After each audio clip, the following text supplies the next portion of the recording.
Assalamualaikum warahmatullahi wabarakatuh. Sebelumnya terima kasih pada dosen pembimbing komunikasi bisnis kami, Bapak Adria Wirawan, atas waktunya. Izin memperkenalkan diri, kami dari kelompok 7 yang terdiri dari saya sebagai moderator, Muhammad Umar Rizky, kemudian ada Dai Mega Putra, Daniel Putra Herlan, Damar Widi Saputra, dan Indira Gina Bilkis. Di sini kami akan mempresentasikan hasil diskusi kami tentang komunikasi dalam organisasi. Komunikasi dalam organisasi merupakan komunikasi antar manusia atau human communication yang terjadi dalam konteks organisasi. Komunikasi organisasi diberi batasan sebagai arus pesan dalam suatu jaringan yang sifat hubungannya saling bergabung satu sama lain. Next. Hubungan komunikasi.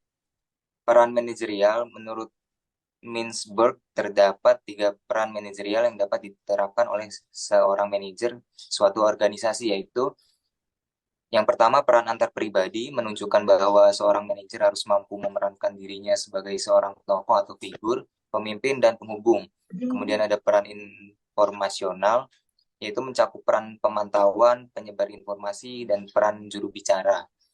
Yang terakhir ada peran keputusan yang mencakup 3 peran penting, yaitu peran wirausaha, peran pemecah masalah, peran pengalokasi sumber daya, dan peran negosiator.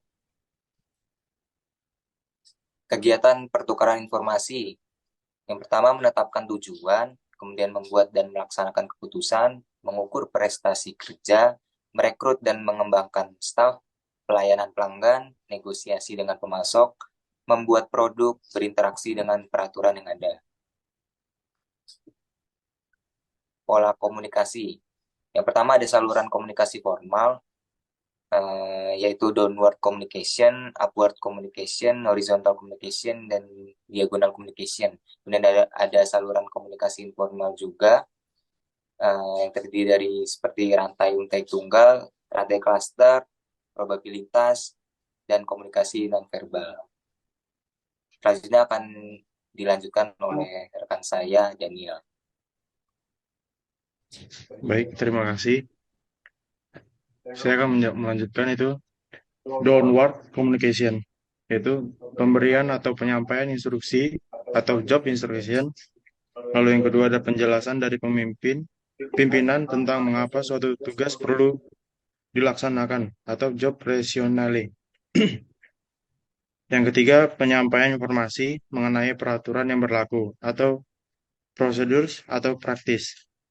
Lalu yang keempat ada pemberian motivasi kepada karyawan untuk bekerja lebih baik. Next. Lalu yang kedua ada upward communication. Itu ada yang pertama penyampaian informasi tentang pekerjaan atau tugas yang sudah dilaksanakan. Lalu yang kedua ada penyampaian informasi tentang persoalan pekerjaan atau tugas yang tidak dapat diselesaikan bawahan. Lalu yang ketiga ada yang penyampaian saran-saran perbaikan dari bawahan. Lalu yang terakhir ada penyampaian keluhan dari bawahan tentang dirinya maupun pekerjaannya. Lalu yang ketiga ada horizontal communication. Itu ada yang pertama itu memperbaiki koordinasi tugas, lalu yang kedua ada upaya pemecahan masalah, yang ketiga ada saling berbagi informasi, yang keempat ada upaya pemecahan konflik, dan terakhir keempat, kelima, membina hubungan melalui kegiatan bersama.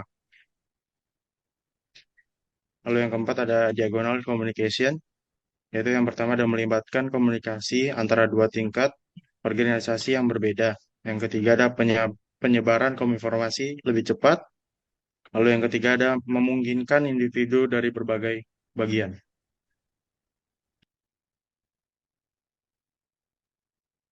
Saya di sini akan melanjutkan materi yang telah dibacakan oleh Daniel, yaitu saluran komunikasi informal, yaitu cenderung lewus atau fleksibel dan tidak ketat, sebagaimana komunikasi yang terjadi di saat-saat istirahat kantor. Next. Lalu cara mengelola komunikasi, yaitu penanganan pesan-pesan rutin. Yang pertama, mengurangi jumlah pesan, instruksi yang jelas, mendelegasikan tanggung jawab, dan melatih petugas. Lalu ada penanganan krisis komunikasi. Yang pertama merupakan ajang uji coba keterampilan yang cukup menantang, lalu menyiapkan tim yang terampil, dan yang terakhir usahakan agar manajemen puncak segera bertindak pada saat krisis terjadi. Next. Gaya komunikasi. Gaya komunikasi atau communication style didefinisikan sebagai seperangkat perilaku antar pribadi yang terspesialisasi yang digunakan dalam suatu situasi tertentu, atau a specialist set of interpersonal behaviors that are used in a given situation. Masing-masing gaya komunikasi terdiri dari sekumpulan perilaku komunikasi yang dipakai untuk mendapat respon atau tanggapan tertentu dalam situasi yang tertunda pula. Lalu materi akan disampaikan oleh Damar. Baik, yang selanjutnya yaitu 6 gaya komunikasi. Yang pertama adalah the controlling style. Gaya komunikasi bersifat mengendalikan, ditandai dengan adanya satu kehendak untuk membatasi, memaksa, dan mengatur perilaku, pikiran, dan tanggapan orang lain. Yang kedua, lebih memusatkan perhatian pada pengiriman pesan, tidak ada atau tidak mengharapkan umpan balik. Yang kedua, the equalitarian style. Yang pertama ada aspek penting gaya komunikasi ini adalah adanya landasan kesamaan dan two-way traffic of communication. Yang kedua, komunikasi dilakukan secara terbuka, mengungkapkan gagasan secara rileks, santai, dan informal. Yang ketiga, memudahkan tindak komunikasi dalam organisasi, efektif dalam memelihara empati dan kerjasama.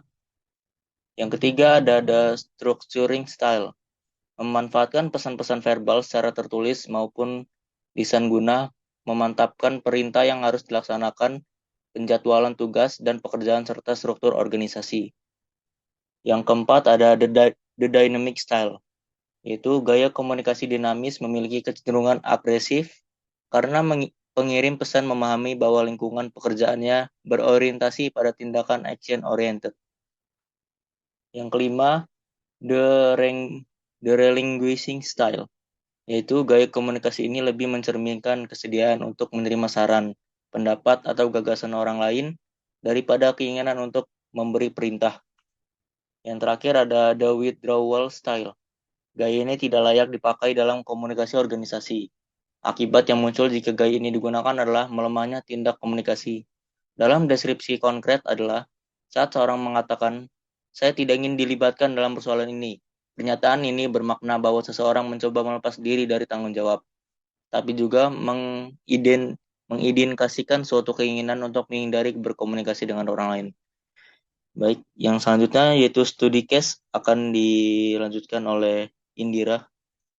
Baik, di sini saya akan melanjutkan tentang study case yang kami ambil, yaitu tentang komunikasi dalam tim proyek teknologi. Latar belakangnya adalah perusahaan ABC adalah perusahaan teknologi yang sedang mengembangkan produk baru. Mereka membentuk tim proyek lintas disiplin yang terdiri dari pengembang perangkat lunak, desainer UI atau UX, dan manajer proyek. Tim ini bekerja sama untuk mengembangkan aplikasi mobil revolusioner dalam waktu 6 bulan. Dan memiliki tantangan, yaitu tim menghadapi tantangan dalam hal koordinasi dan pemahaman yang seragam tentang tujuan proyek. Mereka terbagi dalam 3 lokasi fisik yang berbeda, dan perbedaan dalam bahasa dan budaya juga mempengaruhi pemahaman mereka tentang fitur-fitur utama aplikasi. Selanjutnya yaitu solusi. Pertama, kita komunikasi terjadwal. Tim sepakat untuk melakukan rapat harian melalui telekonferensi pada waktu yang ditentukan.